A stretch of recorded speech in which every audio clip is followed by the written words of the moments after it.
ನಮಸ್ಕಾರ ಸ್ನೇಹಿತರೆ. ಇವತ್ತು ನಾವು ಬಿ ಎ ಪ್ರಥಮ ವರ್ಷದ ಸೂಕ್ಷ್ಮ ಅರ್ಥಶಾಸ್ತ್ರದಲ್ಲಿ ಬರ್ತಕ್ಕಂಥ 2ನೇ ಯೂನಿಟ್ನ ಒಂದು ಮಹತ್ತರವಾದಂಥ ಟಾಪಿಕ್ನ ನೋಡೋಣ. ಈಗಾಗಲೇ ಹಿಂದಿನ ಒಂದು ವಿಡಿಯೋದಲ್ಲಿ ಬೇಡಿಕೆ ಅಂದರೆ ಏನು, ಬೇಡಿಕೆ ನಿಯಮಗಳ ಕುರಿತು ನೋಡಿದ್ದೀವಿ. ಈ ಒಂದು ವಿಡಿಯೋದಲ್ಲಿ, ಈ ಒಂದು ಸೆಷನ್ದಲ್ಲಿ ನಾವು ಬೇಡಿಕೆ ಮುನ್ನಂದಾಜು ಅನ್ನೋ ಒಂದು ಟಾಪಿಕ್ನ ನೋಡೋಣ. ಇಲ್ಲಿ ಇವತ್ತಿನ ಸೆಷನ್ದಲ್ಲಿ ನಾವು ಮುಖ್ಯವಾಗಿ ಇಂಟ್ರೊಡಕ್ಷನ್, ಪರಿಚಯವನ್ನು ನೋಡ್ತೀವಿ. ಬೇಡಿಕೆ ಮುನ್ನಂದಾಜು ಅಂದರೆ ಏನು, ಅದರ ಮಹತ್ವ ಏನು ಅಂಥೇಳಿ ಸಂಕ್ಷಿಪ್ತವಾಗಿ ಮೀನಿಂಗ್ ಆಫ್ ಡಿಮಾಂಡ್ ಫೋರ್ಕಾಸ್ಟಿಂಗ್, ಬೇಡಿಕೆ ಮುನ್ನಂದಾಜಿನ ಅರ್ಥ, ಅದಾದಮೇಲೆ ಅದರ ಉದ್ದೇಶಗಳು, ಅದಾದಮೇಲೆ ಮೆಥಡ್ಸ್ ಆಫ್ ಡಿಮಾಂಡ್ ಫೋರ್ಕಾಸ್ಟಿಂಗ್, ಬೇಡಿಕೆ ಮುನ್ನಂದಾಜಿನ ವಿಧಾನಗಳು. ಬಹಳಷ್ಟು ವಿಧಾನಗಳಿದೆ, ನಾನು ಸಂಕ್ಷಿಪ್ತವಾಗಿ ನಿಮಗೆ ಇಲ್ಲಿ ಮುಖ್ಯವಾಗಿ ಬೇಕಾಗಿರ್ತಕ್ಕಂಥದ್ದನ್ನು ಮಾತ್ರ ಹೇಳ್ತಾ ಹೋಗ್ತೀನಿ. ಅದಾದಮೇಲೆ ಲೆಕ್ಕಾಚಾರ, ಸರಳ ರೇಖಾತ್ಮಕ ಸಮೀಕರಣದೊಂದಿಗೆ ಮುನ್ನಂದಾಜನ್ನು ಯಾವ ರೀತಿಯಾಗಿ ಮಾಡಲಾಗತ್ತೆ ಅಂತೇಳಿ, using least square method, linear equation, how we can forecast the demand ಅನ್ನೋದನ್ನು ಈ ಒಂದು ವಿಡಿಯೋದಲ್ಲಿ ನೋಡ್ತೀವಿ. ಈಗ ಮುಖ್ಯವಾಗಿ ನಾವು ಬೇಡಿಕೆ ಅಂದರೆ ಏನು ಅಥವಾ ಬೇಡಿಕೆಯ ವಿಧಾನ ಪ್ರಕಾರಗಳು ಎಲ್ಲನೂ ಹಿಂದಿನ ಒಂದು ವಿಡಿಯೋದಲ್ಲಿ ನೋಡಿದ್ದೀವಿ. ಈಗ ಒಂದು ಉದ್ಯಮ ಸಂಸ್ಥೆ ಬೇಡಿಕೆಯ ಮುನ್ನಂದಾಜು ಮಾಡೋದು ಬಹಳ ಅವಶ್ಯಕ ಆಗಿರುತ್ತೆ. ಯಾಕಂದರೆ ಮುಂದಿನ ದಿನಗಳಲ್ಲಿ ಆ ಒಂದು ಉದ್ಯಮ ಸಂಸ್ಥೆಗೆ ಅದು ಉತ್ಪಾದನೆ ಮಾಡ್ತಕ್ಕಂಥ ಸರಕು ಸೇವೆಗಳ ಒಂದು ಬೇಡಿಕೆ ಏನಾಗಬಹುದು ಅನ್ನೋದ್ರ ಬಗ್ಗೆ ಯೋಚನೆ ಮಾಡಿದಾಗ ಮಾತ್ರ ಅದು ಬದಲಾವಣೆಗಳನ್ನು ತನ್ನ ಉದ್ಯಮದಲ್ಲಿ ತರೋದಕ್ಕೆ ಸಾಧ್ಯ ಆಗುತ್ತೆ. ಆ ಕಾರಣಕ್ಕೆ ನಾವು ಬೇಡಿಕೆ ಮುನ್ನಂದಾಜಿನ ಕುರಿತು ನೋಡ್ಕೋಬೇಕು. ಬೇಡಿಕೆ ಮುಂದಾಲೋಚನೆ ಅಥವಾ ಮುನ್ನಂದಾಜು ಎಂಬ ಪರಿಭಾವನೆ ಅರ್ಥಶಾಸ್ತ್ರದಲ್ಲಿ ಇಟ್ ಈಸ್ ವೆರಿ ರೀಸೆಂಟ್, ಹೌದಾ?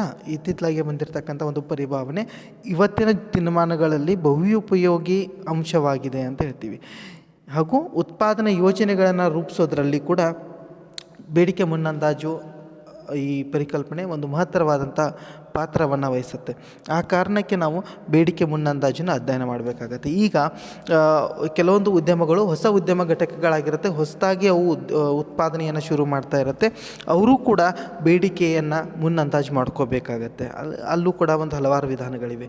ಮತ್ತು ಈಗಾಗಲೇ ಇರತಕ್ಕಂಥ ಎಕ್ಸಿಸ್ಟಿಂಗ್ ಇಂಡಸ್ಟ್ರೀಸ್ ಏನಿದೆ, ಎಕ್ಸಿಸ್ಟಿಂಗ್ ಪ್ರೊಡ್ಯೂಸರ್ಸ್ ಏನಿದ್ದಾರೆ, ಅವರು ಕೂಡ ತನ್ನ ಉದ್ಯಮ ಸಂಸ್ಥೆಯಲ್ಲಿ ಉತ್ಪಾದನೆ ಮಾಡ್ತಕ್ಕಂಥ ಸರಕುಗಳಿಗೆ ಭವಿಷ್ಯತ್ತಿನಲ್ಲಿ ಯಾವ ರೀತಿಯಾದಂಥ ಬೇಡಿಕೆಗಳಲ್ಲಿ ಬದಲಾವಣೆ ಆಗ್ಬೋದು ಅಥವಾ ಬೇಡಿಕೆ ಇರ್ಬೋದು ಅನ್ನೋದ್ರ ಕುರಿತು ಅಧ್ಯಯನ ಮಾಡಬೇಕಾಗತ್ತೆ. ಆ ಕಾರಣಕ್ಕೆ ನಾವು ಬೇಡಿಕೆ ಮುನ್ನಂದಾಜನ್ನು ಸಂಕ್ಷಿಪ್ತವಾಗಿ ಸಾಧ್ಯವಾದಷ್ಟರ ಮಟ್ಟಿಗೆ ದೀರ್ಘವಾಗಿ ಅರ್ಥ ಮಾಡ್ಕೊಳ್ಳೋಣ. ಈಗ ಬೇಡಿಕೆ ಮುನ್ನಂದಾಜು ಅಂದರೆ ಏನು ಅಂತ, demand forecasting means it is an estimation of the level of demand that might be realized in future under given circumstances ಅಂತ ಹೇಳ್ತೀವಿ. ಅಂದರೆ ಬೇಡಿಕೆ ಮುನ್ನಂದಾಜು ಅಥವಾ ಮುಂದಾಲೋಚನೆ ಅಂದರೆ ಭವಿಷ್ಯದಲ್ಲಿ ಬೇಡಿಕೆಯ ಪ್ರಮಾಣದಲ್ಲಾಗುವ ಬದಲಾವಣೆಗಳನ್ನು ಮಾರುಗಂಟೆಗಿಂತಲೂ ಮುಂಚಿತವಾಗಿ ಅಂದಾಜಿಸುವ ಒಂದು ಪ್ರಕ್ರಿಯೆ ಅಂತ ಹೇಳ್ತೀವಿ. ಅಂದರೆ ಮುಂದೆ ಏನು ಬದಲಾವಣೆ ಆಗ್ಬೋದು ಬೇಡಿಕೆಯಲ್ಲಿ ಅನ್ನೋದನ್ನು ತಿಳ್ಕೊಳ್ಳೋ ಅಥವಾ ಅರ್ಥ ಮಾಡ್ಕೊಳ್ತಕ್ಕಂತಹ ಒಂದು ಅಂದಾಜು ಮಾಡ್ತಕ್ಕಂತಹ ಒಂದು ವಿಧಾನವನ್ನು ನಾವು ಬೇಡಿಕೆ ಮುನ್ನಂದಾಜು ಅಂತ ಕರಿತೀವಿ. ಅಂದರೆ ಮಾರುಕಟ್ಟೆಯಲ್ಲಿ ಏನಾಗುತ್ತೆ ಅಂತ ನಮಗೆ ಮುಂದೆ ಗೊತ್ತಿಲ್ಲ, ಆದರೂ ಕೂಡ ಅದಕ್ಕಿಂತ ಮುಂಚೆನೇ ನಾವು ಒಂದು ಅಂದಾಜು ಮಾಡ್ಕೊತೀವಿ, ಹೀಗಾಗಬಹುದು ಅಂತ ಹೇಳಿ. ಸೊ ಎಷ್ಟು ಆಗ್ಬೋದು, ಏನಾಗ್ಬೋದು ಅನ್ನೋದನ್ನು ಒಂದು ಲೆಕ್ಕಾಚಾರ ಮಾಡೋದಕ್ಕೆ, ಒಂದು ಅಂದಾಜು ಮಾಡೋದಕ್ಕೆ ನಾವು ಹಲವಾರು ವಿಧಾನಗಳನ್ನ ಬಳಸ್ತೀವಿ. ಆ ಅಂದಾಜು ಮಾಡುವುದಕ್ಕೆ ನಾವೇನಂತ ಕರಿತೀವಿ, ಬೇಡಿಕೆ ಮುನ್ನಂದಾಜು ಅಂತ ಕರಿತೀವಿ. ಸೊ ಇದು ಬೇಡಿಕೆ ಮುನ್ನಂದಾಜಿನ ಅರ್ಥ. ಈಗ ಬೇಡಿಕೆ ಮುನ್ನಂದಾಜು ಮಾಡೋ ಉದ್ದೇಶ ಏನು ಅಂತ ಹೇಳಿದರೆ, ಅಲ್ಲಿ 2 ರೀತಿಯಾದಂಥ ಉದ್ದೇಶಗಳನ್ನ ನೋಡ್ತೀವಿ. ಒಂದು ಅಲ್ಪಾವಧಿಯ ಉದ್ದೇಶಗಳು ಮತ್ತು ಇನ್ನೊಂದು ದೀರ್ಘಾವಧಿಯ ಉದ್ದೇಶಗಳು ಅಂತೇಳಿ. ಅಲ್ಪಾವಧಿಯ ಉದ್ದೇಶಗಳು ಅಂತ ಹೇಳಿದರೆ, ಮಿತಿ ಮೀರಿದ ಮತ್ತು ಕೊರತೆಯಿಂದ ಕೂಡಿದ ಉತ್ಪಾದನೆಯನ್ನು ತಗ್ಗಿಸಲು ಸೂಕ್ತ ಉತ್ಪಾದನಾ ಯೋಜನೆಗಳ ತಯಾರಿಸುವುದು ಅಂತ. ಅಂದರೆ ಕೊರತೆಯಲ್ಲಿರ್ತಕ್ಕಂಥ ಅಥವಾ ಮಿತಿ ಮೀರಿದ, ಕೆಲವೊಂದು ಸಾರಿ ಏನಾಗಿರುತ್ತೆ, ಒಂದು ಉದ್ಯಮ ಸಂಸ್ಥೆಯಲ್ಲಿ ಒಂದು in a given period of time ಸರಕಿಗೆ ಒಂದಿಷ್ಟು ಉತ್ಪಾದನೆಗೆ ಬೇಡಿಕೆ ಬರುತ್ತೆ. ಆ ಬೇಡಿಕೆಯನ್ನು ನಿಯಂತ್ರಿಸಲು ನಮಗೆ ಈ ಮುನ್ನಂದಾಜು ತುಂಬ ಅವಶ್ಯಕ ಆಗಿರುತ್ತೆ. ಹೆಂಗಂತೇಳಿದರೆ, ಮಿತಿ ಮೀರಿದ ಮತ್ತು ಕೊರತೆಯಿಂದ ಕೂಡಿದ ಉತ್ಪಾದನೆಯನ್ನು, ಕೆಲವು ಸಾರಿ ಮಿತಿ ಮೀರಿರುತ್ತೆ ಮತ್ತು ಇನ್ನೊಂದು ಸಾರಿ ಕೊರತೆಯಿಂದ ಕೂಡಿರುತ್ತೆ. ಅಂಥ ಉತ್ಪಾದನೆಯನ್ನು ಸೂಕ್ತವಾಗಿ ನಿರ್ವಹಿಸಲು ಏನು ಬೇಕಾಗತ್ತೆ, ಡಿಮಾಂಡ್ ಫೋರ್ಕಾಸ್ಟಿಂಗ್ ಬೇಕಾಗತ್ತೆ. ಕೆಲವು ಸಾರಿ ಭವಿಷ್ಯತ್ತಿನಲ್ಲಿ ಬೇಡಿಕೆ ಏನಾಗ್ಬೋದು ಅಂತ ಅಂದಾಜು ಮಾಡಿದಾಗ ಕೆಲವು ಸಾರಿ ಮಿತಿ ಮೀರೋ ಸಾಧ್ಯತೆ ಇರ್ಬೋದು ಅಥವಾ ಕೊರತೆ ಆಗೋ ಸಾಧ್ಯತೆ ಇರ್ಬೋದು. ಅದನ್ನು ನಿರ್ವಹಿಸಬೇಕು ಅಂತ ಹೇಳಿದರೆ ನಾವು ಡಿಮಾಂಡ್ ಫೋರ್ಕಾಸ್ಟಿಂಗ್ನ ಕಲಿಬೇಕಾಗತ್ತೆ. ಎರಡನೇದಾಗಿ ಕಚ್ಚಾ ಸರಕುಗಳ ಮೇಲೆ ಮಾಡಲಾಗುವ ವೆಚ್ಚವನ್ನು ತಗ್ಗಿಸೋದು ಅಥವಾ ತಗ್ಗಿಸೋದು ಅನ್ನೋಕ್ಕಿಂತನೂ ನಿರ್ವಹಿಸೋದಕ್ಕೆ. ನಿರ್ವಹಿಸೋದಕ್ಕೆ ಕಚ್ಚಾ ವಸ್ತುಗಳ ಮೇಲೆ ಮಾಡ್ತಕ್ಕಂಥ ವೆಚ್ಚಗಳನ್ನು ನಿರ್ವಹಿಸೋದಕ್ಕೆ, ಎಷ್ಟು ಕಚ್ಚಾ ವಸ್ತುಗಳನ್ನ ಹೆಂಗೆ ಬಳಸಬೇಕು, ಈಗ ಎಷ್ಟು ಬಳಸಬೇಕು, ಭವಿಷ್ಯತ್ನಲ್ಲಿ ಎಷ್ಟು ಬಳಸಬೇಕು, ಅಥವಾ ಹಿಂದೆ ಮಾಡಿರೋ ತಪ್ಪುಗಳನ್ನು ಮುಂದೆ ಮಾಡಬಾರ್ದು ಕಚ್ಚಾ ವಸ್ತುಗಳ ವಿಷಯದಲ್ಲಿ ಅನ್ನೋದನ್ನು ತಿಳ್ಕೋಬೇಕು ಅಂತ ಹೇಳಿದರೆ ವಿ ನೀಡ್ ಡಿಮಾಂಡ್ ಫೋರ್ಕಾಸ್ಟಿಂಗ್. ಅದ್ರ ಜೊತೆಗೆ ಮಾರುಕಟ್ಟೆ ಬೇಡಿಕೆಗೆ ಅನುಗುಣವಾಗಿ ಬೆಲೆ ನಿಗದಿಗೊಳಿಸುವುದು. ಅಂದರೆ ಮಾರುಕಟ್ಟೆಗೆ ಬೇಡಿಕೆ ಎಷ್ಟಿರುತ್ತೆ, ಮಾರುಕಟ್ಟೆಯಲ್ಲಿ ಇರ್ತಕ್ಕಂಥ ಬೇಡಿಕೆಗೆ ಅನುಗುಣವಾಗಿ ನಾವು ಬೆಲೆಯನ್ನು ನಿಗದಿಗೊಳಿಸಬೇಕಾಗತ್ತೆ. ಭವಿಷ್ಯತ್ತಿನಲ್ಲಿ ಈ ಒಂದು ಸರಕಿಗೆ ಬೇಡಿಕೆ ಕಡಿಮೆ ಆಗ್ತಾ ಇದೆ ಅಂತ ಇಟ್ಕೊಂಡ್ರೆ, ಈಗ ಬೇಡಿಕೆ ಕಡಿಮೆ ಆಗೋ ಒಂದು ಚಾನ್ಸಸ್ ಇತ್ತು ಅಂತೇಳಿದರೆ ನಾವೇನು ಮಾಡಬೇಕು, ಈಗಲೇ ಅದರ ಬೆಲೆಗಳನ್ನು ಕಡಿಮೆ ಮಾಡಿ ಹೆಚ್ಚಿಗೆ ಮಾರಾಟ ಆಗೋ ರೀತಿ ನೋಡ್ಕೋಬೇಕಾಗತ್ತೆ. ಮಾರುಕಟ್ಟೆಯಲ್ಲಿ ಬೇಡಿಕೆಗೆ ಅನುಗುಣವಾಗಿ ಬೆಲೆ ನಿಗದಿಗೊಳಿಸಬೇಕು ಅಂತ ಹೇಳಿದರೆ ಡಿಮಾಂಡ್ ಫೋರ್ಕಾಸ್ಟಿಂಗ್ ಒಂದು ಮಹತ್ತರವಾದಂಥ ಪಾತ್ರವನ್ನು ವಹಿಸುತ್ತೆ.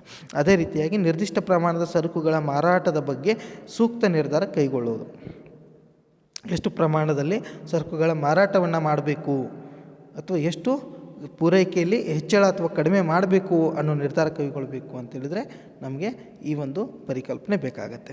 ಮುಂದಿನದಾಗಿ ಅಲ್ಪಾವಧಿಯಲ್ಲಿ ಹಣದ ಬೇಡಿಕೆಯನ್ನು ನಿರ್ಧರಿಸೋದಕ್ಕೆ. ಅಲ್ಪಾವಧಿಯಲ್ಲಿ ಎಷ್ಟು ಪ್ರಮಾಣದ ಸರಕುಗಳನ್ನು ಖರೀದಿ ಮಾಡಬೇಕು ಅಥವಾ ಎಷ್ಟು ವರ್ಕಿಂಗ್ ಕ್ಯಾಪಿಟಲ್ ಬೇಕು, ದುಡಿಮೆ ಬಂಡವಾಳ ಬೇಕು ಅನ್ನೋದ್ರ ಬಗ್ಗೆ ನಾವು ಅಂದಾಜು ಮಾಡಬೇಕು ಅಂತೇಳಿದರೆ ವಿ ನೀಡ್ ಡಿಮಾಂಡ್ ಫೋರ್ಕಾಸ್ಟಿಂಗ್. ಇವು ಅಲ್ಪಾವಧಿಯ ಒಂದು ಉದ್ದೇಶಗಳಾಗಿವೆ. ಯಾಕಂದರೆ ಇವೆಲ್ಲ ಅಲ್ಪಾವಧಿಗೆ ಸಂಬಂಧಪಟ್ಟಿರ್ತಕ್ಕಂಥ ಒಂದು ಅಂಶಗಳು. ಆ ಕಾರಣಕ್ಕೆ ಮುಂದಿನದಾಗಿ ಲಾಂಗ್ ಟರ್ಮ್ ಆಬ್ಜೆಕ್ಟಿವ್ಸ್ ಅಂತ ಹೇಳ್ತೀವಿ, ದೀರ್ಘಾವಧಿಯ ಒಂದು ಉದ್ದೇಶಗಳು. ಚಾಲ್ತಿಯಲ್ಲಿರುವ ಕೈಗಾರಿಕೆಯನ್ನು ವಿಸ್ತರಿಸಲು ಸೂಕ್ತ ಯೋಜನೆಗಳನ್ನು ರೂಪಿಸೋದು. ಭವಿಷ್ಯತ್ತಿನಲ್ಲಿ ನನ್ನ ಕೈಗಾರಿಕೆ ಅಥವಾ ನಾನು ಉತ್ಪಾದನೆ ಮಾಡ್ತಕ್ಕಂಥ ಉತ್ಪನ್ನದ ಬೇಡಿಕೆ ಏನಾಗಬಹುದು ಅಂತ ಹೇಳಿ ಪ್ರತಿ ಒಬ್ಬ ಉತ್ಪಾದಕನು ಯೋಚನೆ ಮಾಡ್ತಾ ಇರ್ತಾನೆ. ಆತನ ಉದ್ದೇಶ ಲಾಭವನ್ನು ಹೆಚ್ಚು ಗಳಿಸೋದು ಮತ್ತು ತನ್ನ ಕೈಗಾರಿಕೆಯನ್ನು ವಿಸ್ತರಿಸೋದು. ಆ ಕಾರಣಕ್ಕೆ ದೀರ್ಘಾವಧಿಯ ಒಂದು ಯೋಜನೆಗಳನ್ನ ರೂಪಿಸಬೇಕು ಅಂತ ಹೇಳಿದರೆ ಬೇಡಿಕೆ ಮುನ್ನಂದಾಜನ್ನು ಮಾಡಲೇಬೇಕಾಗತ್ತೆ, ಅದರ ವಿಶ್ಲೇಷಣೆಯನ್ನು ಮಾಡಲೇಬೇಕಾಗತ್ತೆ, ರೈಟ್. ಹಾಗೆ ದೀರ್ಘಾವಧಿಯಲ್ಲಿ ಹಣಕಾಸಿನ ಅವಶ್ಯಕತೆಯನ್ನು ಕೂಡ ಅರಿಬೇಕು. ದೀರ್ಘಾವಧಿಯಲ್ಲಿ ನಾಳೆ ಒಂದು ವರ್ಷದ ಮೇಲೆ ಅಥವಾ 2 ವರ್ಷದ ನಂತರ ಒಂದು ಸರಕಿಗೆ ಒಬ್ಬ ಉತ್ಪಾದಕ ತಾನು ಉತ್ಪಾದಿಸ್ತಕ್ಕಂಥ ಸರಕಿಗೆ ಬೇಡಿಕೆ ಹೆಚ್ಚಾಗೋದಿದೆ ಅನ್ನೋದಾದರೆ ಆವಾಗ ಅವನ ಹತ್ರ ಎಷ್ಟು ಬಂಡವಾಳ ಇರಬೇಕು, ಎಷ್ಟು ಹಣವನ್ನು ಆತ ಸಂಗ್ರಹ ಮಾಡಿ ಇಟ್ಕೋಬೇಕು ಅಥವಾ ಯಾವ ಮೂಲದಿಂದ ತೊಗೋಬೇಕು ಅನ್ನೋದನ್ನು ಅಂದಾಜು ಮಾಡಬೇಕಾಗತ್ತೆ, ರೈಟ್. ಅದೇ ರೀತಿ ದೀರ್ಘಾವಧಿಯಲ್ಲಿ ಮಾನವ ಶಕ್ತಿ ಅಂದರೆ ಲೇಬರ್ ಶ್ರಮಶಕ್ತಿ ಅಂತ ಏನು ಹೇಳ್ತೀವಿ, ಅದರ ಅವಶ್ಯಕತೆ ಎಷ್ಟಿದೆ ಮತ್ತು ಅದನ್ನು ನಾವು ಯಾವ ರೀತಿಯಾಗಿ ಪಡ್ಕೋಬೇಕು ಅನ್ನೋದು ಕೂಡ ತಿಳ್ಕೋಬೇಕು ಅಂತ ಹೇಳಿದರೆ we need demand forecasting analysis. ಇವನ್ನೆಲ್ಲನೂ ಒಂದು ಉದ್ಯಮ ಸಂಸ್ಥೆ ಅಥವಾ ಒಂದು ಕಂಪನಿ ಏನು ಹೇಳ್ತೀವಿ ಅವರು ತಮ್ಮ ಬೆಳವಣಿಗೆಗಾಗಿ ಬೇಡಿಕೆ ಮುನ್ನಂದಾಜು ಅಥವಾ ಬೇಡಿಕೆ ಮುಂದಾಲೋಚನೆಯನ್ನು ಮಾಡೋದು ಬಹಳ ಅವಶ್ಯಕ ಆಗಿರುತ್ತೆ. ಹೀಗೆ ಯಾವ ರೀತಿಯಾಗಿ ನೀವು ಡಿಮಾಂಡ್ ಫೋರ್ಕಾಸ್ಟಿಂಗ್ನ ಮಾಡ್ಬೋದು, ಹಲವಾರು ವಿಧಾನಗಳಿವೆ. ನಾನು ಮುಖ್ಯವಾಗಿರ್ತಕ್ಕಂತಹ ಈಗ ನಿಮಗೆ ಬೇಕಾಗಿರ್ತಕ್ಕಂಥ ಕೆಲವೊಂದಿಷ್ಟು ವಿಧಾನಗಳನ್ನ ಮಾತ್ರ ಹೇಳ್ತೀನಿ. ಮೊದಲನೇದು ಸರ್ವೆ ಮೆಥಡ್ ಅಂತ ಹೇಳ್ತೀವಿ. ಸರ್ವೆ ಮೆಥಡ್ ಅಂತ ಹೇಳಿದರೆ ಸಮೀಕ್ಷಾ ವಿಧಾನ. ಅದರೊಳಗೆ ಮೊದಲನೇದು ಸರ್ವೆ ಆಫ್ ಬೈಯರ್ಸ್ ಇಂಟೆನ್ಷನ್ಸ್, ಅಂದರೆ ಅನುಭೋಗಿಗಳ ಒಲವುಗಳ ಕುರಿತು ಸಮೀಕ್ಷೆ ಕೈಗೊಳ್ಳೋದು. ಈಗ ನಿಮ್ಮ ಸರಕನ್ನು ಒಬ್ಬ ಉತ್ಪಾದಕ ಏನು ಉತ್ಪಾದಿಸ್ತಿರ್ತಾನೋ ಆ ಸರಕುಗಳನ್ನು ಯಾವ ವ್ಯಕ್ತಿ ಬಳಕೆ ಮಾಡ್ತಾ ಇರ್ತಾರೋ ಆ ವ್ಯಕ್ತಿಗಳ ಬಳಿ ಹೋಗಿ ಅವರ ಸಮೀಕ್ಷೆಯನ್ನು ಕೈಗೊಳ್ಳೋದು, ರೈಟ್. ಇದನ್ನು ಸರ್ವೆ ಮೆಥಡ್ ಅಂತ ಹೇಳ್ತೀವಿ. ಉದಾಹರಣೆಗೆ ಕೋಲ್ಗೇಟ್ದವರು ಸರ್ವೆ ಮಾಡಬೇಕು ಅಂತ ಹೇಳಿದಾಗ ಕೋಲ್ಗೇಟ್ ಟೂತ್ಪೇಸ್ಟ್ನ ಬಳಕೆ ಮಾಡೋರ ಬಳಿ ಹೋಗಿ ಸಮೀಕ್ಷೆಯನ್ನು ಕೈಗೊಳ್ಳೋದು. ಅಥವಾ ಒಂದು ಟೂತ್ಪೇಸ್ಟ್ ಕಂಪ್ನಿ ಹೊಸದಾಗಿ ಸ್ಟಾರ್ಟ್ ಆಗ್ತಾ ಇದೆ, ಅವರೇನು ಮಾಡ್ತಾರೆ ಅಂದರೆ ಬೇರೆ ಟೂತ್ಪೇಸ್ಟ್ಗಳನ್ನು ಬಳಸ್ತಕ್ಕಂಥ ಎಲ್ಲ ಜನರ ಬಳಿ ಹೋಗಿ ಸಮೀಕ್ಷೆಯನ್ನು ಕೈಗೊಳ್ತಾರೆ. ಯಾಕೆ ಅದನ್ನೇ ಬಳಸ್ತಾ ಇದ್ದಾರೆ, ಇದಕ್ಕಿಂತ ಚೆನ್ನಾಗಿರೋದು ಬಂದರೆ ಬಳಸ್ತಾರಾ ಅಥವಾ ಎಂಥ ಕಂಪ್ನಿದಾದರೆ ಬಳಸ್ತಾರೆ, ಏನಿರಬೇಕು ಅದರಲ್ಲಿ, ಇದೆಲ್ಲ ಸಮೀಕ್ಷೆಗಳನ್ನ ಮಾಡೋದ್ರ ಮೂಲಕ ಮುಂದಿನ ಒಂದು ಬೇಡಿಕೆಯನ್ನು ಅಂದಾಜು ಮಾಡ್ಕೊಳ್ಳೋ ವ್ಯವಸ್ಥೆಯನ್ನು ಮಾಡ್ಕೊತಾರೆ. ಇದಕ್ಕೆ ನಾವು ಸಮೀಕ್ಷಾ ವಿಧಾನ ಅಂತ ಹೇಳ್ತೀವಿ. ಓಕೆ, ನೇರವಾಗಿ ಗ್ರಾಹಕರ ಬಳಿ ಹೋಗಿ ಸಮೀಕ್ಷೆಯನ್ನು ಕೈಗೊಳ್ಳೋದು. ಎರಡನೇದಾಗಿ ಕಲೆಕ್ಟಿವ್ ಒಪಿನಿಯನ್ ಮೆಥಡ್ ಅಂತ ಹೇಳ್ತೀವಿ, ಅಂದರೆ ಅನಿಸಿಕೆಗಳ ಸಂಗ್ರಹಣಾ ವಿಧಾನ ಅಂತ. ಅನಿಸಿಕೆಗಳ ಸಂಗ್ರಹಣಾ ವಿಧಾನ ಅಂತ ಹೇಳಿದರೆ ಈ ವಿಧಾನದಲ್ಲಿ ಮುಖ್ಯವಾಗಿ ಮಾರಾಟಗಾರರಿಂದ ಮಾಹಿತಿಯನ್ನು ಸಂಗ್ರಹ ಮಾಡೋದು. ನಾವು ನೇರವಾಗಿ ಗ್ರಾಹಕರ ಬಳಿ ಹೋಗೋದಿಲ್ಲ, ನಾವೇನು ಮಾಡ್ತೀವಿ, ಮಾರಾಟಗಾರರ ಬಳಿಯಿಂದ ಮಾಹಿತಿಯನ್ನು ಸಂಗ್ರಹ ಮಾಡ್ತೀವಿ. ಅಂದರೆ ಅವರು ಮಾರಾಟಗಾರರು ಮಾಡುವ ಸರಕಿನ ಮಾರಾಟದ ಬಗ್ಗೆ ಗ್ರಾಹಕರ ಒಲವು ಹೇಗಿದೆ ಮತ್ತು ಯಾವ ತೆರನಾದ ವಸ್ತುಗಳನ್ನ ಗ್ರಾಹಕರು ಹೆಚ್ಚಿನ ಸಂಖ್ಯೆಯಲ್ಲಿ ಬಳಸ್ತಾರೆ, ಕೊಂಡ್ಕೊಳ್ತಾರೆ ಅನ್ನೋದ್ರ ಬಗ್ಗೆ ಮಾಹಿತಿಯನ್ನು ಕಲೆ ಹಾಕೋದು ಈ ವಿಧಾನದ ಪ್ರಕಾರ. ಇದು ಒಂದು ಉತ್ತಮವಾದಂಥ ವಿಧಾನ, ರೈಟ್. ಈಗ ಕೆಲವು ಸಾರಿ ಮಾರಾಟಗಾರರು ನಿಮಗೆ ತಪ್ಪು ಮಾಹಿತಿಯನ್ನು ಕೊಡಬಹುದು ಉದ್ದೇಶಪೂರ್ವಕವಾಗಿ, ಆದರೆ ಕೆಲವೊಂದಿಷ್ಟು ಅಂದಾಜು ಮಾಡೋದಕ್ಕೆ ಒಂದು ಉತ್ತಮವಾದಂಥ ವಿಧಾನ ಅಂತ ಕೂಡ ಹೇಳ್ಬೋದು ಇದನ್ನು. ಮುಂದಿನದಾಗಿ ಇನ್ನೊಂದು ವಿಶೇಷ ವಿಧಾನ ಅಂತ ಹೇಳಿದರೆ ಸ್ಟ್ಯಾಟಿಸ್ಟಿಕಲ್ ಮೆಥಡ್ಸ್ ಅಂತ ಹೇಳ್ತೀವಿ. ಸ್ಟ್ಯಾಟಿಸ್ಟಿಕಲ್ ಮೆಥಡ್ಸ್ ಅಂತ ಹೇಳಿದರೆ ಸಾಂಖ್ಯಿಕ ವಿಧಾನ. ಸೊ ಸಾಂಖ್ಯಿಕ ವಿಧಾನ ಕೂಡ ಒಂದು ಮಹತ್ತರವಾದಂಥ ವಿಧಾನ. ಇಲ್ಲಿ ಟ್ರೆಂಡ್ಸ್ ಪ್ರೊಜೆಕ್ಷನ್ ಮೆಥಡ್ಸ್ ಅಂತ ಬರುತ್ತೆ, ಒಲವುಗಳ ಅಂದಾಜು ವಿಧಾನ ಅಂತ. ಈ ವಿಧಾನವನ್ನು ಒಂದು ಸರಳವಾದ ರೇಖಾಚಿತ್ರದ ಮೂಲಕ ಅದರ ನೆರವಿನಿಂದ ನಾವು ವಿವರಿಸ್ಬೋದು. ಅಂದರೆ ಉತ್ಪಾದನಾ ವ್ಯವಸ್ಥೆಯಲ್ಲಿ ಎಕ್ಸ್ ಮತ್ತು ವೈ ಎಂಬ ಎರಡು ಸರಕುಗಳನ್ನು ಉತ್ಪಾದಿಸಲಾಗುತ್ತಿದೆ ಅಂತ ಭಾವಿಸೋಣ. ಆದರೆ ಇಲ್ಲಿ ಮೊದಲು ಎಕ್ಸ್ ಸರಕನ್ನು ಮಾತ್ರ ಉತ್ಪಾದಿಸಲಾಗುತ್ತದೆ, ಆದರೆ ವಾಯ್ ಸರಕನ್ನು ನಂತರದ ಅವಧಿಯಲ್ಲಿ ಉತ್ಪಾದಿಸಲಾಗುತ್ತೆ ಅಂತ ಭಾವಿಸೋಣ. ಹೀಗೆ ಎಕ್ಸ್ ಸರಕಿನ ಒಂದು ಬೇಡಿಕೆಯ ಪ್ರಮಾಣ ಏನಿದೆ ಅಥವಾ ವಾಯ್ ಸರಕಿನ ಬೇಡಿಕೆಯ ಪ್ರಮಾಣ ಏನಿದೆ ಅನ್ನೋದನ್ನು ನಾವು ಒಂದು ರೇಖಾಚಿತ್ರದ ಮೂಲಕ ನೋಡ್ತೀವಿ. ಉದಾಹರಣೆಗೆ ಒಂದೇ ಒಂದು ಸರಕನ್ನು ತೊಗೊಂಡು ಈಗ ಹೇಳ್ತೀನಿ. ನಿರ್ದಿಷ್ಟ ಅವಧಿಯಲ್ಲಿ ಅಂದರೆ ಒಂದು ಟೈಮ್ ಸೀರೀಸನ್ನು ತೊಗೊಳ್ಳೋಣ. ಆ ಟೈಮ್ ಸೀರೀಸ್ದಲ್ಲಿ ಏನಾಗಿದೆ ಅಂತ ನೋಡೋಣ. ಆ ಟೈಮ್ ಪೀರಿಯಡಲ್ಲಿ 2010ನಲ್ಲಿ 10 ಘಟಕಗಳಷ್ಟು ಎಕ್ಸ್ ಸರಕು ಮಾರಾಟ ಆಗಿದೆ, ರೈಟ್. 2000ಅಲ್ಲಿ 10 ಘಟಕಗಳಷ್ಟು ಎಕ್ಸ್ ಸರಕಿನ ಮಾರಾಟ ಆಗಿದೆ. 2011ನಲ್ಲಿ 15 ಘಟಕಗಳಷ್ಟು ಎಕ್ಸ್ ಸರಕಿನ ಮಾರಾಟ ಆಗಿದೆ. 2012ದಲ್ಲಿ 20 ಘಟಕಗಳಷ್ಟು ಮಾರಾಟ ಆಗಿದೆ. 20 ಘಟಕಗಳಷ್ಟು ಎಕ್ಸ್ ಸರಕಿನ ಮಾರಾಟ ಆಗಿದೆ. ಇದನ್ನು ನಾವು ರೇಖಾಚಿತ್ರದಲ್ಲಿ ತೋರಿಸಿದಾಗ 10, 15, 20 ಈ ಥರ ಬರುತ್ತೆ. ಈಗ ಮುಂದಿನ ವರ್ಷ ಏನಾಗ್ಬೋದು ಅನ್ನೋದನ್ನು ಈ ಟ್ರೆಂಡ್ ಲೈನ್ ಹಿಡ್ಕೊಂಡು ಅಂದಾಜು ಮಾಡೋದು, ರೈಟ್. ಒಂದು ಸರಳ ರೇಖಾಚಿತ್ರದ ಮೂಲಕ ಅಂದಾಜು ಮಾಡೋದಕ್ಕೆ ಟ್ರೆಂಡ್ ಪ್ರೊಜೆಕ್ಷನ್ ಮೆಥಡ್ ಅಂತ ಹೇಳ್ತೀವಿ. ಈಗ ಸ್ಟ್ಯಾಟಿಸ್ಟಿಕ್ಸ್ನ ಸಂಖ್ಯಾಶಾಸ್ತ್ರವನ್ನು ಮತ್ತು ಗಣಿತಶಾಸ್ತ್ರವನ್ನು ಎರಡನ್ನೂ ಕೂಡಿಸಿ ಎಕನಾಮೆಟ್ರಿಕ್ಸ್ ವಿಧಾನ ಕೂಡ ನಾವು ಬಳಸ್ಬೋದು, ರೈಟ್. ಸ್ಟ್ಯಾಟಿಸ್ಟಿಕ್ಸ್ ಮತ್ತು ಮ್ಯಾಥಮೆಟಿಕ್ಸ್, ಅದರ ಜೊತೆಗೆ ಎಕನಾಮಿಕ್ ಥಿಯರಿ ಮೂರನ್ನು ಬಳಸಿ ಎಕನಾಮೆಟ್ರಿಕ್ಸನ್ನು ಕೂಡ ನಾವು ಬಳಸಿ ಡಿಮಾಂಡ್ ಫೋರ್ಕಾಸ್ಟಿಂಗನ್ನ ಕೈಗೊಳ್ಬೋದು. ಅಂದರೆ ಸಿಂಪಲ್ಲಾಗಿ ಒಂದು ಟೈಮ್ ಸೀರೀಸ್ ಡೇಟಾನ ತೊಗೊಂಡು ಕಾಲಾವಧಿಯ ಒಂದು ದತ್ತಾಂಶಗಳನ್ನು ತಗೊಂಡು ಟ್ರೆಂಡ್ಸ್ಗಳನ್ನು ಯಾವ ದಿಕ್ಕಿನತ್ತ ಬೇಡಿಕೆ ಸಾಗ್ತಾ ಇದೆ ಅನ್ನೋದನ್ನು ಅಂದಾಜು ಮಾಡೋದು ಇದು ಸರಳವಾದಂಥ ಸ್ಟ್ಯಾಟಿಸ್ಟಿಕಲ್ ಮೆಥಡ್ ಅಂತ ಹೇಳ್ತೀವಿ. ಹೀಗೆ ಹಲವಾರು ಮೆಥಡ್ಗಳಿದೆ. ಈಗ ನಾವು ಸಿಂಪಲ್ ಲೀಸ್ಟ್ ಸ್ಕ್ವೇರ್ ಮೆಥಡನ್ನು ಅಂದರೆ ಸರಳ ರೇಖಾತ್ಮಕ ಬಿಂಬಕಗಳನ್ನು ತಗೊಂಡು ಯಾವ ರೀತಿಯಾಗಿ ನಾವು ಬೇಡಿಕೆ ಮುನ್ನಂದಾಜನ್ನು ಮಾಡ್ಬೋದು ಅನ್ನೋದನ್ನು ಈ ಒಂದು ಸೆಷನ್ದಲ್ಲಿ ನೋಡೋಣ. ಮಹತ್ತರವಾದಂಥ ಟಾಪಿಕ್ ಇದು. ಮೊದಲಿಗೆ ಒಂದು ಎಕ್ಸಾಂಪಲ್ ತೊಗೊಂಡು ಇದನ್ನು ಕ್ಯಾಲ್ಕುಲೇಟ್ ಮಾಡೋಣ. ಒಂದು ಉದಾಹರಣೆಗೆ ವಿಪ್ರೋ ಕಂಪನಿ ರೆಫ್ರಿಜಿರೇಟರ್ಗಳ ಉತ್ಪಾದನೆಯನ್ನು ಮಾಡುತ್ತೆ, ರೈಟ್. ಹಾಗೂ ಅದರ ಒಂದು ಲಾಸ್ಟ್ 5 ಇಯರ್ಸ್ ಸೇಲ್ಸ್ ರೆಕಾರ್ಡ್, ಮಾರಾಟದ ಒಂದು ರೆಕಾರ್ಡ್ಸ್ ಈ ಥರ ಇದೆ. ಏನಪ್ಪ ಅಂತ ಹೇಳಿದರೆ 2002ರಲ್ಲಿ 25 ಕೋಟಿ ರೂಪಾಯಿಗಳಷ್ಟು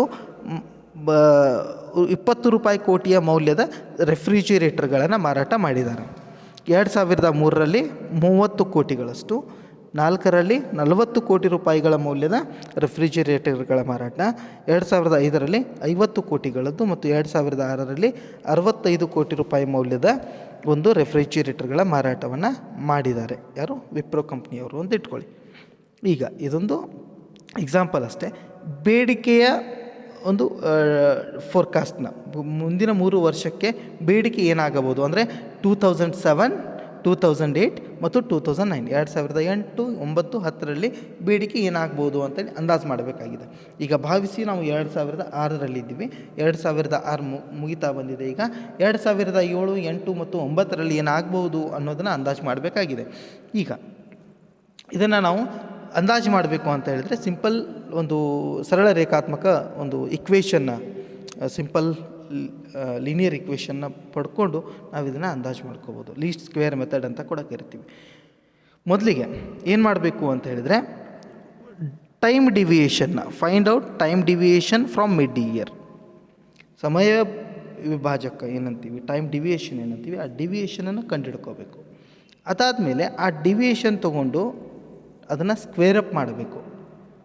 then calculate product of time deviation ಪ್ರಾಡಕ್ಟ್ನ ಕ್ಯಾಲ್ಕುಲೇಟ್ ಮಾಡಬೇಕು.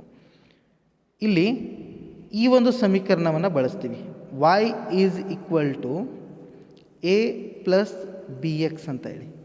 ಈ ಒಂದು ಸಮೀಕರಣದಲ್ಲಿ y ಅನ್ನೋದು ಒಂದು ಡಿಪೆಂಡೆಂಟ್ ವೇರಿಯೇಬಲ್, ಅಂದರೆ ಬೇಡಿಕೆಯ ಪ್ರಮಾಣ ಎಷ್ಟು ಅಂತ ತಿಳ್ಕೊತೀವಲ್ಲ, ಅದಕ್ಕೆ ಅದು ಡಿಪೆಂಡೆಂಟ್ ವೇರಿಯೇಬಲ್ ಆಗಿರುತ್ತೆ.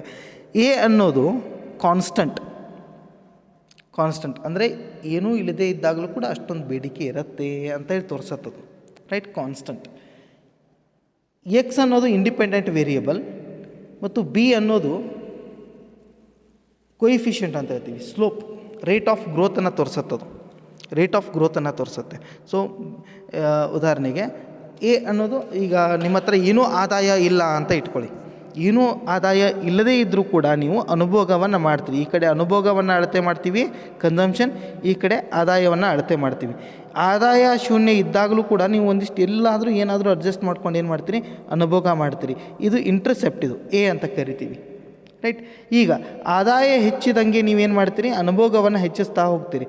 ಕೆಲವೊಬ್ಬರು ಎಷ್ಟು ಆದಾಯ ಹೆಚ್ಚಿರುತ್ತೋ ಅದೆಲ್ಲ ಅನುಭೋಗ ಮಾಡ್ತಾ ಹೋಗ್ತಾರೆ, ಕೆಲವೊಬ್ಬರು ಕಡಿಮೆ ಮಾಡ್ತಾ ಹೋಗ್ತಾರೆ.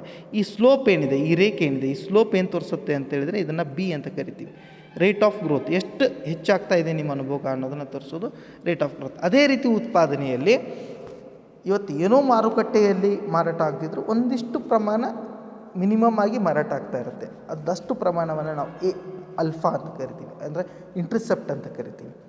ಹಾಗೂ ಆರ್ಥಿಕತೆಯಲ್ಲಿ ಆಗಿರ್ತಕ್ಕಂಥ ಬದಲಾವಣೆಯಿಂದ ಹೆಚ್ಚಿನ ಮಾರಾಟ ಏನಾದರೂ ನಿಮ್ದು ಆಗ್ತಾ ಬಂತು ಅಂತ ಹೇಳಿದರೆ ಅದನ್ನು ನಾವು ಸ್ಲೋಪ್ ಮೂಲಕ ಅಳತೆ ಮಾಡ್ತೀವಿ. ಎಷ್ಟು ಆರ್ಥಿಕತೆಯಲ್ಲಿ ಬದಲಾವಣೆ ಅಥವಾ ಜನರ ಆದಾಯದಲ್ಲಿ ಎಷ್ಟು ಬದಲಾವಣೆ ಆದಾಗ ನಿಮ್ಮ ಸರಕು ಎಷ್ಟು ಮಾರಾಟ ಆಗ್ತಾ ಇದೆ ಅನ್ನೋದು, ಅಥವಾ ನೀವು ಉತ್ಪನ್ನದಲ್ಲಿ ತಂದಂಥ ಬದಲಾವಣೆಯಿಂದ ಎಷ್ಟು ಬದಲಾವಣೆ ಮಾರಾಟದಲ್ಲಿ ಆಗ್ತಾ ಇದೆ ಅನ್ನೋದನ್ನು ಈ ಸ್ಲೋಪ್ ತೋರಿಸ್ತಾ ಇದೆ. ಇಟ್ ಈಸ್ ವಾಟ್, ಅದನ್ನು ನಾವು ಬೀಟಾ ಅಂತ ಕರಿತೀವಿ, right. Slope the rate of ಗ್ರೋತನ್ನು ತೋರಿಸುತ್ತದೆ. ಈ ಒಂದು ಇಕ್ವೇಷನ್ ಮತ್ತು ಹಿನ್ನೆಲೆ ಆಧಾರದಲ್ಲಿ ನಾವು ಈಗ ಇಲ್ಲಿ ಕೊಟ್ಟಿರ್ತಕ್ಕಂಥ ಒಂದು ದತ್ತಾಂಶವನ್ನು ತಗೊಂಡು ಅಂದಾಜು ಮಾಡೋಣ, ರೈಟ್. ಸಿಂಪಲ್ಲಾಗಿ a is equal to y is equal to a plus b x ಅನ್ನೋ ಒಂದು ಸಮೀಕರಣವನ್ನು ಬಳಸಿ ಕ್ಯಾಲ್ಕುಲೇಟ್ ಮಾಡೋಣ. ಮೊದಲಿಗೆ ನಮಗೆ ಇಂಟರ್ಸೆಪ್ಟ್ ಎ ಅಂತಕ್ಕಂಥ ಮೌಲ್ಯವನ್ನು ಕಂಡುಹಿಡಿಬೇಕು, ಆಮೇಲೆ ಬಿ ಅಂತಕ್ಕಂಥ ಕೊಯಿಫಿಷಿಯಂಟ್ ರೇಟ್ ಆಫ್ ಗ್ರೋತನ್ನು ಕಂಡುಹಿಡಿಬೇಕು, ರೈಟ್. ಎ ಅನ್ನೋದು ಸ್ಥಿರಾಂಕ ಮತ್ತು ಇದು ಕೊಯಿಫಿಷಿಯಂಟ್ ಅಂತ ಹೇಳ್ತೀವಿ, ರೈಟ್. ಇವೆರಡನ್ನ ಕಂಡುಹಿಡಿಬೇಕು. ಈಗ ಎ ಅಂದರೆ ಏನು, ಕಾನ್ಸ್ಟಂಟ್ ಆಗಿರುತ್ತದು. ನಿಮ್ಮದು ಉತ್ಪಾದನೆ ಎಷ್ಟೇ ಆಗಲಿ ಅಷ್ಟು ಪ್ರಮಾಣದ ಉತ್ಪಾದನೆ ನಿರಂತರವಾಗಿರುತ್ತೆ, ಅಥವಾ ಅಷ್ಟು ಪ್ರಮಾಣದ ಬೇಡಿಕೆ ನಿರಂತರವಾಗಿ ಮಾರುಕಟ್ಟೆಯಲ್ಲಿ ಇರುತ್ತೆ ಅನ್ನೋದು ಕಾನ್ಸ್ಟಂಟ್ ತೋರಿಸ್ಕೊಡುತ್ತೆ. ಬಿ ಅನ್ನೋದು ಎಷ್ಟು ಬದಲಾವಣೆ ಆಗ್ತಾಯಿದೆ, ರೇಟ್ ಆಫ್ ಗ್ರೋತ್, ಬದಲಾವಣೆಯ ದರ ಏನಿದೆ ಬೇಡಿಕೆಯಲ್ಲಿ ಅನ್ನೋದನ್ನು ತೋರಿಸ್ಕೊಡುತ್ತೆ. ಈ ಒಂದು ಹಿಂದಿನ ಪ್ರಶ್ನೆಯಲ್ಲಿ ಏನಿತ್ತು, 2002ರಲ್ಲಿ 25 ಕೋಟಿ ರೂಪಾಯಿಗಳಷ್ಟು ಮಾರಾಟ ಆಗಿತ್ತು. 2003ರಲ್ಲಿ 30 ಕೋಟಿ ರೂಪಾಯಿಗಳಷ್ಟು, 4ರಲ್ಲಿ 40 ಕೋಟಿಗಳಷ್ಟು, 5ರಲ್ಲಿ 50 ಕೋಟಿ ಮತ್ತು 2006ರಲ್ಲಿ 60 ಕೋಟಿ ರೂಪಾಯಿಗಳ ಮೌಲ್ಯದ ಮಾರಾಟ ಆಗಿತ್ತು. ಈಗ ಇದನ್ನು ನಾವು ಅಂದಾಜು ಮಾಡಬೇಕು ಅಂತ ಹೇಳಿದರೆ ಮೊದಲು ಒಂದು ಟೇಬಲ್ನ ಹಾಕ್ಕೋಬೇಕಾಗತ್ತೆ, ರೈಟ್.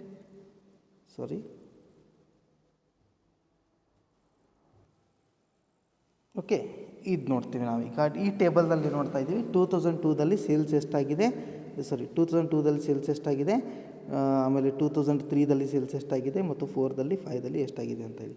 ಈಗ ಟೈಮ್ ಡಿವಿಯೇಷನನ್ನು ನಾವು ಇಲ್ಲಿ ಕಂಡುಹಿಡ್ಕೊಂಡಾಗ, ಸೊ ಈ ಟೈಮ್ ಡಿವಿಯೇಷನ್ ಏನೇನು ತೋರಿಸ್ತಾ ಇದೆ, ಆ ಸಮಯ ಏನಿದೆ, ನಮ್ಮ ಬಳಿ ಇರ್ತಕ್ಕಂಥ 5 ವರ್ಷದ ದತ್ತಾಂಶವನ್ನು ತೊಗೊಂಡಿದ್ದೀವಿ. ಇಲ್ಲಿ ಸಮಯ ಏನಿದೆ ಅದನ್ನು ಒಂದು ಮಿಡ್ ಇಯರ್ನ ಕಂಡುಹಿಡ್ಕೊಳ್ತಾ ಇದ್ದೀವಿ. ಮಿಡ್ ಇಯರ್ನ ಏನಂತ ಕನ್ಸಿಡರ್ ಮಾಡ್ತಾ ಇದ್ದೀವಿ ನಾವು, 0 ಅಂತ ಕನ್ಸಿಡರ್ ಮಾಡ್ತಾ ಇದ್ದೀವಿ. It is 0. ಸೊ ಈಗ ಈ ಒಂದು ಆಧಾರದ ಮೇಲೆ ಏನು ಮಾಡ್ತೀವಿ, ಸೇಲ್ಸನ್ನು ನೋಡಿದ ಮೇಲೆ ಸಮ್ ಆಫ್ ವೈ ಎಷ್ಟಿದೆ ಅಂತ, ಒಟ್ಟು ಮಾರಾಟ ಈ ಒಂದು 5 ವರ್ಷದ ಅವಧಿಯಲ್ಲಿ ಎಷ್ಟಾಗಿದೆ ಅಂತ ಟೋಟಲ್ ಆಗಿ ನೋಡ್ಕೊತೀವಿ. ಅದನ್ನು sum of y is equal to 210 ಅಂತ ಹೇಳ್ತೀವಿ. ಈಗ ಎನ್ ಅಂತ ಹೇಳಿದರೆ ಎಷ್ಟು ವರ್ಷದ ಅವಧಿ ಇದೆ, 5 ವರ್ಷದ ಅವಧಿ ಇದೆ, ಅದನ್ನು ಎನ್ ಅಂತ ಹೇಳ್ತೀವಿ. ಈಗ ಟೈಮ್ ಡಿವಿಯೇಷನ್ ಹೆಂಗೆ ಮಾಡ್ಕೋತೀವಿ ಅಂತ ಹೇಳಿದ್ನಲ್ಲ, 2004 ಅಂತ ಹೇಳಿದರೆ ಇದು ಈ 5 ವರ್ಷದ ಅವಧಿಯಲ್ಲಿ ಇದು ಮಧ್ಯದ ವರ್ಷ ಅಂತ ಹೇಳ್ತೀವಿ 2004. ಸೊ ಈ ಮಧ್ಯದ ವರ್ಷದಲ್ಲಿ ಅದಕ್ಕೆ ನಾವು ಮೌಲ್ಯ ಎಷ್ಟು ಕೊಡ್ತೀವಿ ಅಂತ ಹೇಳಿದರೆ 0. ಹೌದಾ, ಅದು ಸೆಂಟರ್ ಇಯರ್ ಅಥವಾ ಮಿಡ್ ಇಯರ್ ಅಂತ ಕರಿತೀವಿ. ಸೊ 0 ಆಗಿರುತ್ತೆ. ಹೀಗೆ ಹಿಂದಿನ 2 ವರ್ಷಗಳಿಗೆ ಮೈನಸ್ ಅಂತ ಕೊಡ್ತೀವಿ, ಮುಂದಿನ 2 ವರ್ಷಗಳಿಗೆ ಪ್ಲಸ್ ಅಂತ ಕೊಡ್ತೀವಿ. ಸೊ ಮುಂದೆ ಬರ್ತಕ್ಕಂಥ ದಿನಗಳದ್ದು ನಾವು ಕ್ಯಾಲ್ಕುಲೇಟ್ ಮಾಡಬೇಕಲ್ಲ, ಈ ಮಧ್ಯ ವರ್ಷದಿಂದ +1 +2, 2005ಗೆ +1 +2 ಅಂತ ಕೊಡ್ತೀವಿ, 2003 -1 -2 ಅಂತ. ಅಂದರೆ ಟೈಮನ್ನು ನಾವೇನು ಮಾಡ್ತಾಯಿದ್ದೀವಿ ಅಂತ ಹೇಳಿದರೆ 1 ಇಯರ್ ಪೀರಿಯಡ್ಗೆ ಡಿವೈಡ್ ಮಾಡ್ತಾಯಿದ್ದೀವಿ. ಹಿಂದೆ ಹೋದಾಗೆ ಮೈನಸ್ ಆಗ್ತಾ ಹೋಗುತ್ತೆ, ಮುಂದೆ ಬಂದಾಗೆ ಪ್ಲಸ್ ಆಗ್ತಾ ಹೋಗ್ತಾ ಇದೆ. ಇಲ್ಲಿ ಈ ಟೈಮ್ ಪೀರಿಯಡ್ನ ನಾವು ಸ್ಕ್ವೇರ್ ಅಪ್ ಮಾಡ್ಕೊತೀವಿ, ಎಕ್ಸ್ ಸ್ಕ್ವೇರ್ ಮಾಡ್ತೀವಿ. -2 × -2 = 4.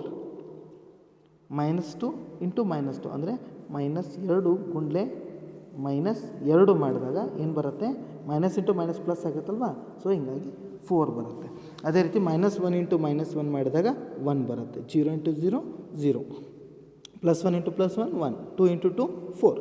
ಸೊ ಇದನ್ನು ಸಮ್ ಅಪ್ ಮಾಡಿದ್ವಿ ಅಂತ ಹೇಳಿದರೆ ಏನು ಬರುತ್ತೆ, ಇಲ್ಲಿ x² = 10.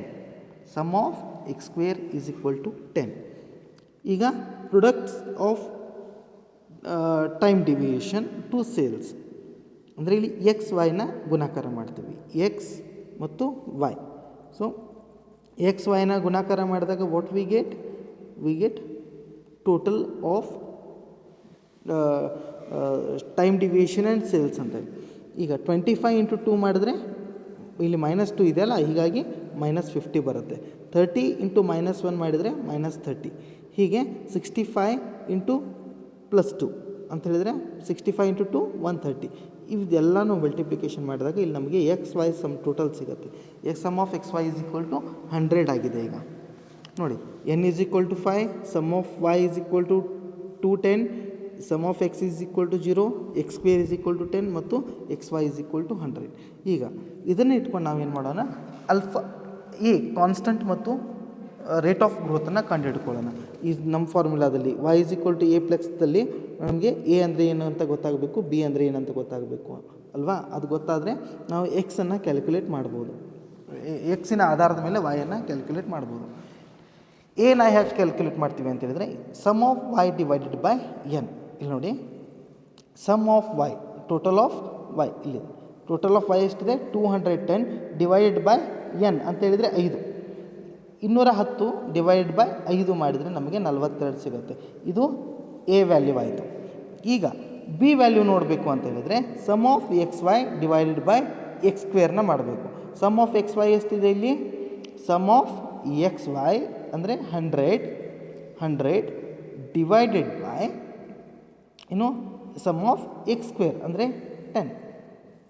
Sum of XY / x², 100 / 10 ಅಂತ ಹೇಳಿದರೆ 10. ಸೊ ಬಿ ವ್ಯಾಲ್ಯೂ ಏನಾಯ್ತು ಇಲ್ಲಿ 10. ಈಗ ನಾವು ಇದನ್ನ ಇಕ್ವೇಷನನ್ನು ಏನಂತ ಬರಿಬೋದು, ಸರಳವಾಗಿ ಬರಿಬೋದು.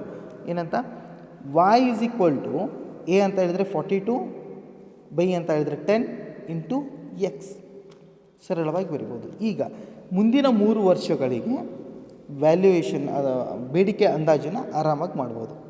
ಹೇಗೆ, ಇದೇ ಇಕ್ವೇಷನ್ ತೊಗೊಂಡು ಇಲ್ಲಿ ನಮಗೆ 2006ವರೆಗೂ ನಮ್ಮ ಹತ್ರ ಡೇಟಾ ಇತ್ತು. ಹೌದಾ, 2006ವರೆಗೂ ಇಷ್ಟಿದೆ ನಮ್ಮ ಬೇಡಿಕೆ ಅನ್ನೋದು ಗೊತ್ತಾಗಿದೆ. 2007, 8, 9ಗೆ ಏನಾಗೋದಿದೆ ಅನ್ನೋದನ್ನು ತಿಳ್ಕೊಬೇಕಲ್ವಾ.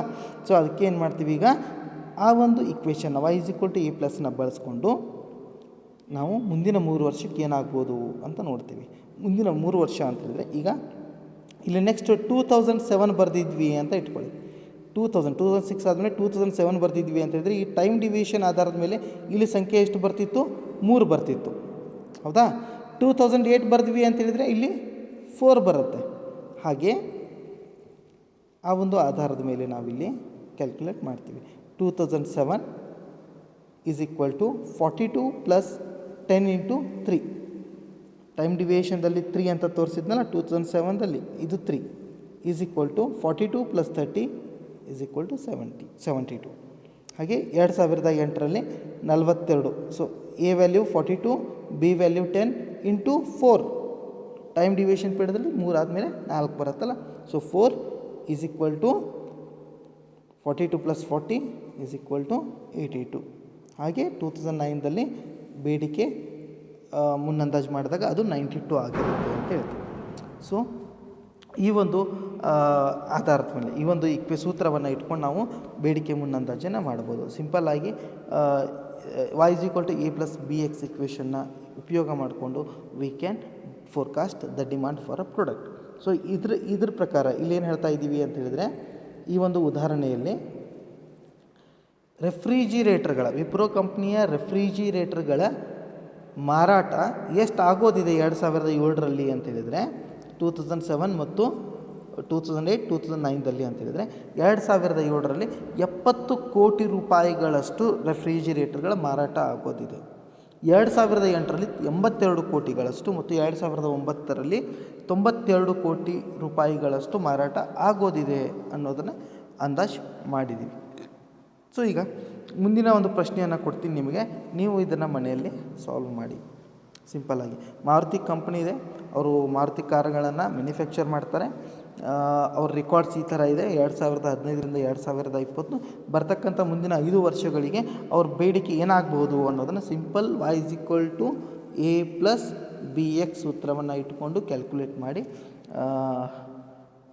ಅಂತ ನಾನು ಕೇಳ್ಕೊತೀನಿ. ಈಗ ಇನ್ನೊಂದು ಪ್ರಶ್ನೆ ಬರುತ್ತಿಲ್ಲಿ. ಇಲ್ಲಿ 5 ವರ್ಷ ಇದೆ. ಟೈಮ್ ಡಿವಿಯೇಷನ್ ಸರಳವಾಗಿ ನಾವು ಕ್ಯಾಲ್ಕುಲೇಟ್ ಮಾಡಿದ್ವಿ. ಪ್ರೀವಿಯಸ್ ಸ್ಲೈಡಿಗೆ ಹೋಗೋಣ, ಸ್ವಲ್ಪ ಕನ್ಫ್ಯೂಷನ್ಸ್ನ ಕ್ಲಿಯರ್ ಮಾಡೋ ಪ್ರಯತ್ನ ಪಡ್ತೀನಿ.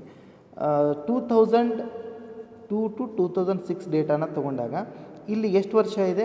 ಕೇವಲ 5 ವರ್ಷ ಇದೆ. ಹೀಗಾಗಿ ಇದು ಮಿಡ್ ಇಯರ್ ಏನಾಗಿದೆ 0 ಅಂತ ತೊಗೊಂಡಿದ್ದೀವಿ, ಟೈಮ್ ಡಿವಿಯೇಷನ್ನ ಮಾಡಿದ್ದೀವಿ.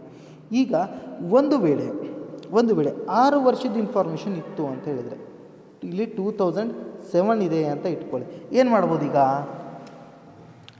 ಓಕೆ, 2007ಅಲ್ಲಿ ಇಟ್ ಈಸ್ ಅರೌಂಡ್ 75 ಆ್ಯಂಡ್ ಇಲ್ಲಿ ಏನಾಗತ್ತೆ ಅಂತ ಹೇಳಿದರೆ, ಈ ಕಾಲಾವಧಿಯನ್ನು ನಾವು ಸಮಾನವಾಗಿ ಹಂಚಿಕೆ ಮಾಡ್ಕೊತೀವಿ. ಹೆಂಗಂತೇಳಿದರೆ, ಇಲ್ಲಿ -1, ಇಲ್ಲಿ -2, ಇಲ್ಲಿ -3 ಮಾಡ್ಕೊತೀವಿ. ಆಮೇಲೆ ಇದನ್ನು +3 ಆಗತ್ತೆ. ಇಲ್ಲಿ ಕೊನೆಗೆ ಸಮ್ ಆಫ್ ಎಕ್ಸ್ ಮಾಡ್ಕೊತೀವಿ. 6 ವರ್ಷದಿತ್ತು ಅಂತ ಹೇಳಿದರೆ, ರೈಟ್. ಇದು ಹೇಗೆ ಬಂತು ಅಂತ ಇದನ್ನ ಅಂದಾಜು ಮಾಡೋ ಒಂದು ವಿಧಾನ ಇದೆ. ಮಿಡ್ ಇಯರ್ನ ನಾವು ಕ್ಯಾಲ್ಕುಲೇಟ್ ಮಾಡಬೇಕು ಅಂತ ಹೇಳಿದಾಗ, so mid year something falls between 2004 and 2005. 2004 ಮತ್ತು 2005ರಲ್ಲಿ ಮಧ್ಯದ ವರ್ಷ ಬರುತ್ತೆ. ಸೊ ಇಲ್ಲಿ 0.5 ಆಗತ್ತೆ ಇದು, ಹೌದಾ? ಇಲ್ಲಿಂದ ಹಿಡ್ಕೊಂಡು ಅರ್ಧ ವರ್ಷ ಅಂತ ಹೇಳ್ತೀವಲ್ಲ. ಸೊ 2004ದಲ್ಲೂ ಬರೋದಿಲ್ಲ, 5ದಲ್ಲೂ ಬರೋದಿಲ್ಲ, ಮಧ್ಯದಲ್ಲಿ ಬರೋ ಕಾರಣದಿಂದ 0.5 ಏನಿದೆ ಅದನ್ನು ನಾವು 0.5 + 0.5 ಕೂಡಿಸಿದ್ವಿ ಅಂತ ಹೇಳಿದರೆ 1 ಬರುತ್ತಲ್ಲ. ಆ ಒಂದು ಆಧಾರದ ಮೇಲೆ ಡಬಲ್ ಮಾಡ್ತಾ ಹೋಗ್ತೀವಿ ಆ ಮೌಲ್ಯವನ್ನು, ರೈಟ್. ಆ ಮೌಲ್ಯವನ್ನು ಡಬಲ್ ಮಾಡಿದಾಗ ನಮಗೆ ಸರಳವಾಗಿ ಹೇಳಬೇಕು ಅಂತ ಹೇಳಿದರೆ 2004 -1 ಆಗುತ್ತೆ, 2003 -2 ಆಗುತ್ತೆ, 2002 -3 ಆಗುತ್ತೆ. ಹಾಗೆ 2005 +1, 2006 +2, 2007 +3 ಆಗುತ್ತೆ. ಸೊ ನಿಮ್ಮ ಒಂದು ತಿಳುವಳಿಕೆಗಾಗಿರಲಿ ಅಂಥೇಳಿ ಇದಿಷ್ಟು ಹೇಳ್ತಾ ಇದ್ದೀನಿ. ಇದೊಂದು ಲೆಕ್ಕ ಅರ್ಥ ಆಗಿದೆ ಅಂದ್ಕೊತೀನಿ. ಇಲ್ಲಾಂದರೆ ಹೆಚ್ಚಿನ ಒಂದು ಮಾಹಿತಿಗಾಗಿ ಯು ಕ್ಯಾನ್ ರೆಫರ್ ಸಿಂಪಲ್ ನಮ್ಮ ಕುಲಕರ್ಣಿ ಕಾಲ್ಕುಂದ್ರಿಕರ್ ಅವರ ಪುಸ್ತಕವನ್ನು ಕೂಡ ನೀವು ರೆಫರ್ ಮಾಡ್ಬೋದು. ಹಾಗೆ ಈ ಒಂದು ಲೆಕ್ಕವನ್ನು ಮನೆಯಲ್ಲೇ ಮಾಡಿ ಪ್ರಯತ್ನ ಮಾಡಿ, ತಿಳಿದೇ ಇದ್ದರೆ I will come with another example for you people. Okay, thank you all.